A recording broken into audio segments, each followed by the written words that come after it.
Dear students, तो पिछले video में हम लोग पढ़े अपादान कारक और संबंध कारक।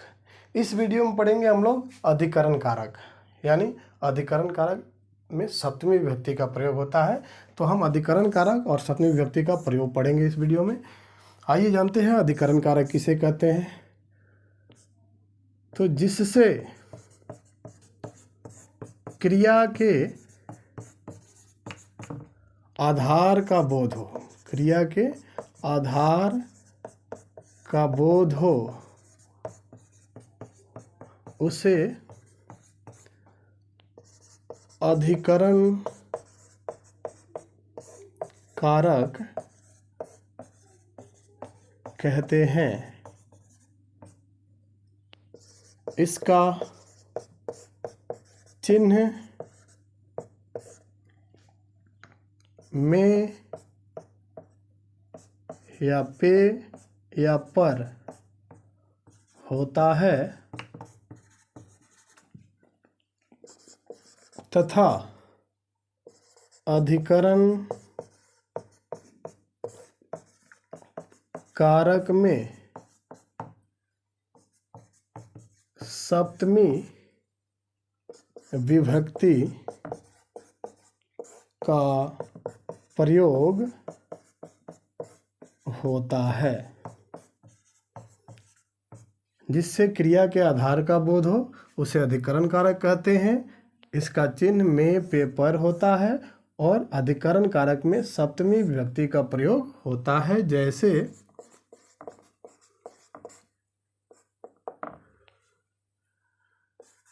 पेड़ पर दो बंदर बैठे हैं। छात्र विद्यालय में पढ़ते हैं। छात्र विद्यालय में पढ़ते हैं। तो जिससे क्रिया के आधार का बोध हो, क्रिया के आधार का, बैठना जो क्रिया है, ये बैठने का आधार है पेड़। बंदर कहाँ बैठा है? पेड़ पर। तो यहाँ पेड़ पर अधिकरण कारक हुआ और इसमें सप्तमी विभक्ति, अधिकरण कारक में सप्तमी विभक्ति का प्रयोग करेंगे। तो पेड़ का होता है वृक्षा, और ये बालक के शब्दरूप के समान, बालक का सप्तमी में बालके होता है, तो वृक्ष का हो जाएगा वृक्षे, वृक्षे। दो बंदर बैठे हैं, तो दो बंदर का वानरौ या दो वानरौ, दो भी लिख देंगे या सिर्फ वानरौ लिख देंगे तो भी हो जाएगा। वानरौ मीन्स दो बंदर।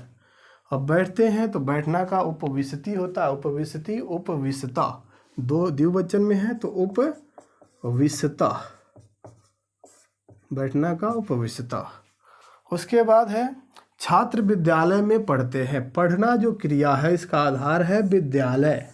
तो विद्यालय में यहाँ चिन्ह भी है, पेड़ पर में पे पर, यहाँ में लगा हुआ है विद्यालय में, और पेड़ पर यहाँ पर चिन्ह जो है, तो चिन्ह से भी आप पहचान सकते हैं या क्रिया के आधार का बोध हो, वो अधिकरण कारक होता है।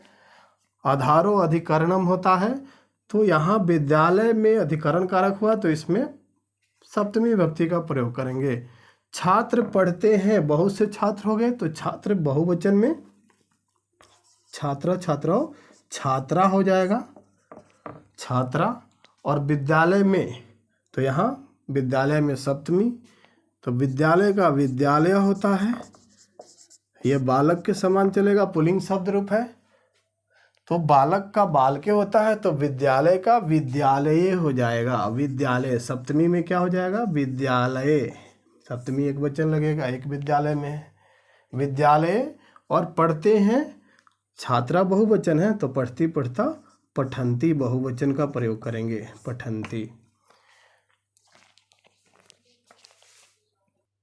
इसके बाद हम लोग पढ़ेंगे संबोधन कारक। संबोधन कारक यानी संबोधन कारक में प्रथमा विभक्ति का प्रयोग होता है। तो आइए जानते हैं संबोधन कारक क्या होता है। तो जिससे किसी को पुकारने अथवा बुलाने का बोध हो, बुलाने का बोध हो, उसे संबोधन कारक कहते हैं। इसका चिन्ह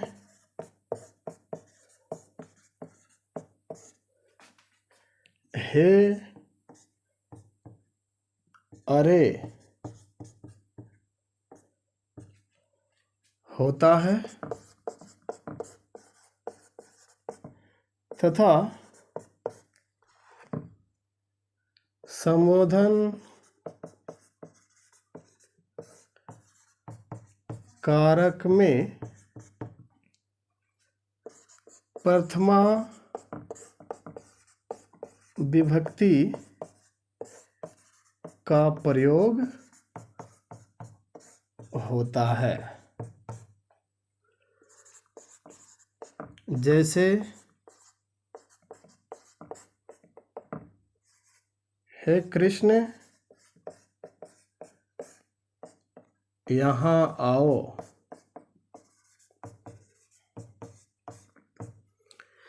तो जिससे किसी को पुकारने अथवा बुलाने का बोध हो उसे संबोधन कारक कहते हैं। इसका चिन्ह हे या अरे होता है तथा संबोधन कारक में यहाँ पे चिन्ह होता है हे अरे, तथा संबोधन कारक में प्रथमा विभक्ति का प्रयोग होता है। प्रथमा, चूँकि कारक जो होता है वो 8 होता है लेकिन विभक्ति 7 ही होती है, प्रथमा से सप्तमी तक, तो अष्टमी विभक्ति होती नहीं है। इसलिए जो संबोधन कारक होता है उसमें प्रथमा विभक्ति का प्रयोग होता है। जैसे हे कृष्ण, यहाँ बुलाया जा रहा है, कृष्ण को बुलाया जा रहा है, हे कृष्ण यहाँ आओ, तो यहाँ पुकारने अथवा बुलाने का बोध हो तो इसमें आपको प्रथमा विभक्ति का प्रयोग करना है। तो हे कृष्ण का हे कृष्ण हो जाता है, हे कृष्ण प्रथमा लग रहा है। यहाँ का हो जाएगा अत्र, एक अव्यय है ये अत्र, और आओ का लोट लकार में आगच्छ, आगच्छ हो जाएगा। तो इस प्रकार से आपको पूरे कारक पढ़ लेने हैं, याद कर लेने हैं। इसके अलावा अब कुछ ऐसे भी वाक्य मिलेंगे जिसमें कारक पहचानने में मुश्किल होगा, तो उसके लिए हम लोग संस्कृत सूत्र पढ़ेंगे। तो उसके पहले आप संस्कृत सर्वनाम जो प्रथम वीडियो है, अनुवाद के प्रथम पार्ट वाला वीडियो से लेकर अभी तक जितने भी वीडियो आप एक एक करके पढ़ें, आसानी से आपको अनुवाद बनाने आ जाएगा। इसके अलावा कुछ बच जाएगा संस्कृत सर्वनाम, संस्कृत सूत्र, तो उसको पहले पढ़ लेंगे। संस्कृत सूत्र भी एक एक करके जानेंगे। संस्कृत सूत्र जब हम पढ़ लेंगे उसके बाद कोई भी अनुवाद, किसी भी प्रकार के वाक्य का अनुवाद आप आसानी से बना पाएंगे। धन्यवाद।